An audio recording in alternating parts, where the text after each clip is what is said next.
নমস্কার বন্ধুরা, Rama village food চ্যানেলে সবাইকে স্বাগত জানাই। আজকে তোমাদের সঙ্গে শেয়ার করব একটি তেতো শাকের রেসিপি। এই শাকটা সাধারণত বাড়িতে বাচ্চারা খেতে চায় না, তো বন্ধুরা এইভাবে যদি আমরা রান্না করে দিই তাহলে কিন্তু চেটেপুটে খেয়ে নিবি। আমি যে পদ্ধতিতে গিমা রেসিপিটি তৈরি করব, তো এই পদ্ধতিতে রান্না করলে গিমার তেতো ভাবটা অল্প হলেই একটু কমে যায়। আর এই তেতো শাক খাওয়া কতটা উপকারী তোমরা সবাই নিশ্চয়ই জানো। তো বন্ধুরা, ভিডিওটা স্কিপ না করে পুরো ভিডিওটা দেখার জন্য অনুরোধ রইল। আর রেসিপি যদি ভালো লাগে তাহলে বন্ধুদের মধ্যে শেয়ার করে আমার চ্যানেলটিকে সাবস্ক্রাইব করে রাখবেন। এই গিমা শাকের রেসিপির জন্য আমি এখানে 100 গ্রাম গিমা শাক নিয়ে নিয়েছি। শাকগুলো ভালোভাবে বেছে নিতে হবে। বন্ধুরা, তোমরা নিশ্চয়ই দেখতে পেয়েছো শাকের যে শক্ত ডাঁটিগুলো ছিল ওইগুলো কিন্তু কেটে বাদ দিয়ে দিতে হবে। আমি কিন্তু এখানটায় সব কয়টা শাকের ডাঁটি বাদ দিয়ে দিয়েছি। আর নিয়ে নিয়েছি দুটো মিডিয়াম সাইজের আলু, ডুমুডুমু করে কেটে নিয়েছি। আর নিয়েছি একটা বড় বেগুন, সেটাও ডুমুডুমু করে কেটে নিয়েছি। সঙ্গে নিয়ে নিয়েছি 5 থেকে 6টা বিউলি ডালের বড়ি। উনান জ্বালিয়ে কড়াই বসিয়ে দিয়েছিলাম। কড়াইটা গরম হলে দিয়ে দিচ্ছি পরিমাণ মতো সাদা তেল। তোমরা চাইলে সরিষার তেল ব্যবহার করতে পারো। তেল গরম হলে ফোড়নে দিয়ে দিতে হবে 1 চামচ কালো জিরে, 5 থেকে 6টি চেরা কাঁচা লঙ্কা। আর আমি যে বিউলি ডালের বড়িটা নিয়েছিলাম ওই বড়িগুলো একসঙ্গে দিয়ে দিচ্ছি। উনানের আঁচটা কম রেখে ফোড়নটা ভেজে নিতে হবে। ফোড়নটা ভাজা হয়ে গেছে আমার। আমি যে আলু আর বেগুনটা কেটে রেখেছিলাম ওইগুলো ধুয়ে ফোড়নের মধ্যে দিয়ে দিচ্ছি।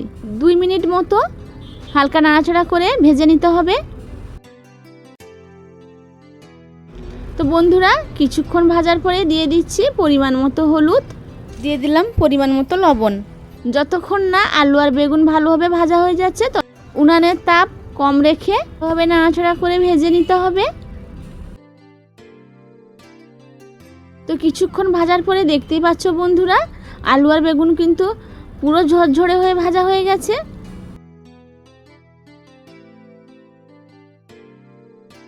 এরপরে দিয়ে দিচ্ছি গিমা শাক।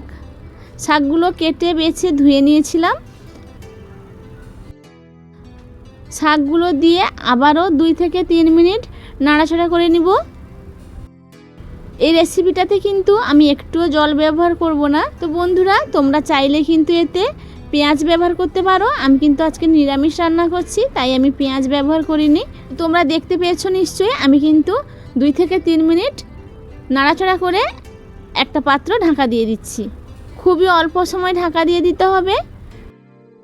ঢাকা খুলে 3 থেকে 4 বার নাড়াচাড়া করে ভেজে নিতে হবে।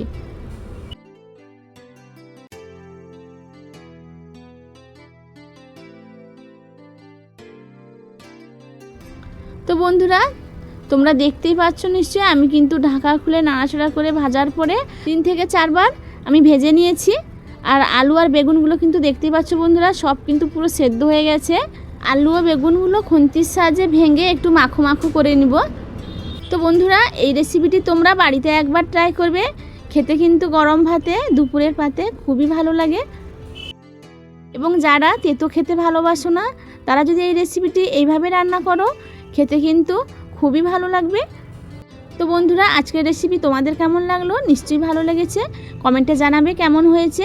আর চ্যানেলটা সাবস্ক্রাইব না করা থাকলে আমার চ্যানেলটা সাবস্ক্রাইব করে আমার পাশে থাকবেন।